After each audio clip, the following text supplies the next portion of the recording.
¿Sabías que la Biblia enseña que solo existen dos reinos, que no hay un tercero?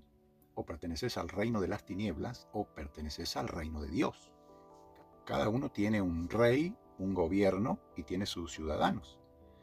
Del primero la Biblia dice lo siguiente: el mundo entero está bajo el maligno. El maligno es Satanás. Primera de Juan capítulo 5 verso 19.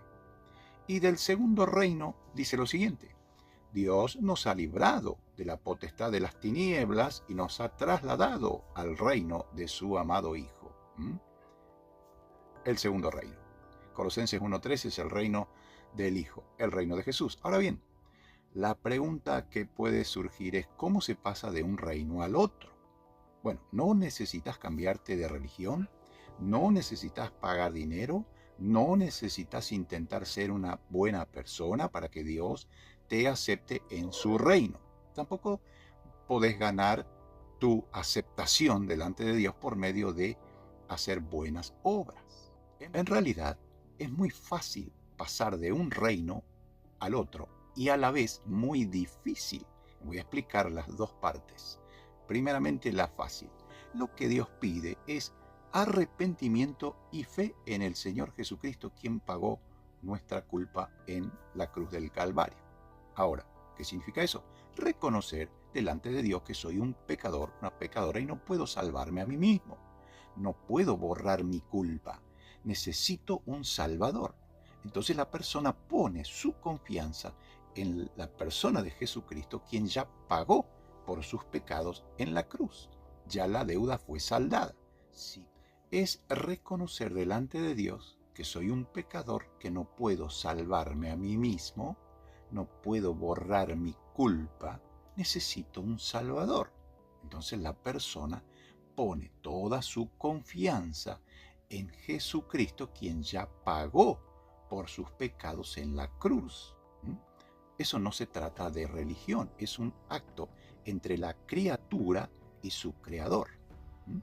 En ese mismo instante ocurre un milagro dentro de la persona que ningún ser humano y ninguna religión lo puede producir. Es el nuevo nacimiento. ¿Nuevo nacimiento para qué? ¿O por qué? Porque toda la raza humana desciende de Adán y Eva, y ellos fueron destituidos de la gloria de Dios. Fueron echados del paraíso afuera. Váyanse, no los quiero más aquí, dijo Dios. Romanos capítulo 5, versículo 18 dice lo siguiente: que así como por un hombre vino la condenación a todos los hombres, hablando de Adán, de la misma manera, por la justicia de un solo hombre vino la vida eterna a todos aquellos que creen, hablando de Jesús.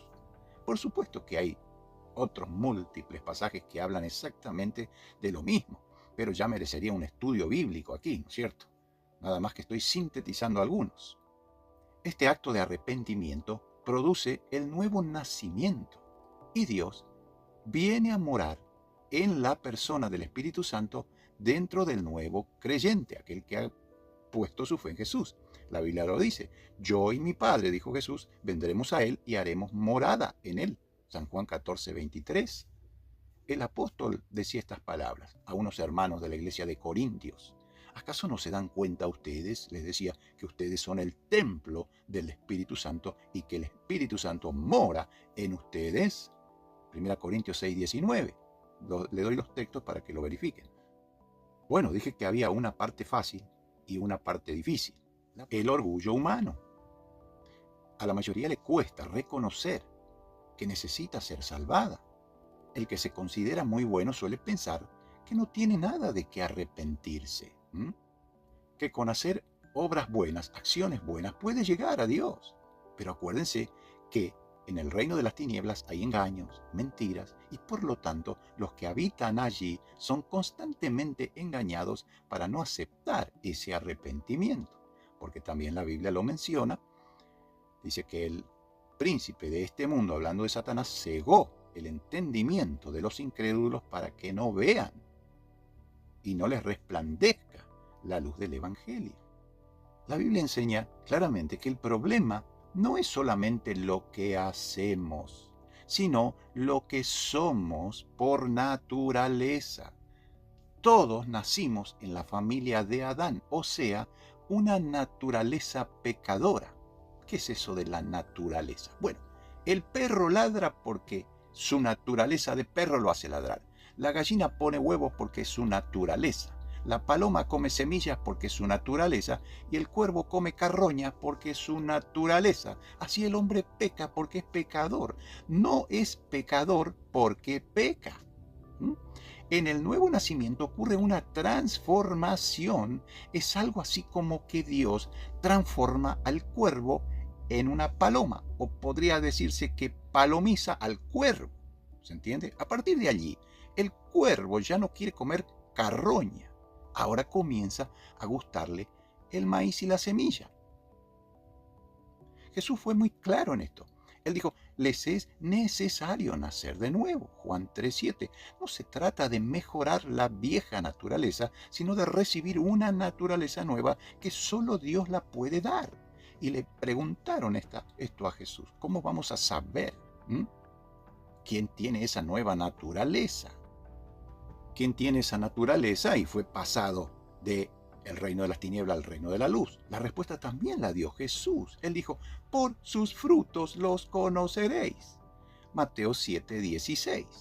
Jesús añadió esto, dijo así, todo árbol bueno da buen fruto. No puede el buen árbol dar malos frutos, ni el árbol malo dar buenos frutos. Mateo 7:17. Búsquenlo. Fíjense que Jesús nos dijo que juzgáramos a una persona por una sola acción, un solo acto, como tomarle una fotografía un día que hizo algo y algo incómodo y ya ponerla ahí y decir, este no es un buen fruto. No, en cambio, si lo seguís con una cámara filmándolo todo el año entero y ves cómo se mueve, cómo trata a su esposa, cómo trata a sus hijos, cómo trata a sus vecinos, cómo trata a la familia, cómo se maneja con los impuestos, cómo se maneja con la verdad y la mentira, cómo se maneja en sus actos, cómo se administra con el dinero, si dice la verdad, si perdona, si ama, si busca agradar a Dios. En un año entero vas a tener una evaluación, que ese no es la misma persona que fue antes en el reino antiguo. En ese año te vas a dar cuenta que no es la misma persona, ya no es un árbol malo, ahora está dando frutos buenos y no le cuesta.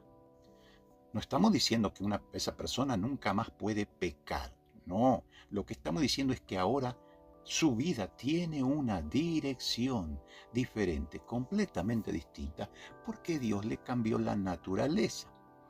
Todavía le permanece la naturaleza antigua, a la cual él va crucificando, por lo cual Jesús dijo, el que me quiera seguir, tome su cruz y sígame. ¿Qué quiso decir con eso? Pues tendrás que ir crucificando cada día a esa vieja naturaleza que te quedó allí. De eso se trata el Evangelio. Otro punto, el árbol bueno produce buen fruto porque primero es un árbol bueno. No produce buen fruto para convertirse en árbol bueno. ¿Se entiende, no? Lo mismo sucede con el creyente que ha creído en Jesús. Dios no vino a reparar la naturaleza de Adán. Dios le da una nueva naturaleza mediante un nuevo nacimiento. Y esa nueva naturaleza, con el paso del tiempo, comienza a manifestarse en una vida transformada. Por eso las buenas obras no son la causa de la salvación, son la evidencia de que Dios ya hizo una obra en el corazón. El fruto no produce el nuevo nacimiento. El nuevo nacimiento produce el fruto. Y allí vienen las buenas obras. La gran pregunta no es si eres un religioso, si haces buenas obras, o si perteneces a una iglesia. La verdadera pregunta es, ¿en qué reino estás? ¿En qué reino estás hoy? Porque solamente hay dos. Si consideras que no naciste de nuevo y estás en el reino de las tinieblas, cuyo gobernador es el maligno, y si querés pasarte al reino de la luz, te dejé los ítems. Volvé a ver el video y que el Señor Jesucristo guíe tus pasos. Si estás en el reino de la luz, compartilo. Alguien más necesita conocer esto.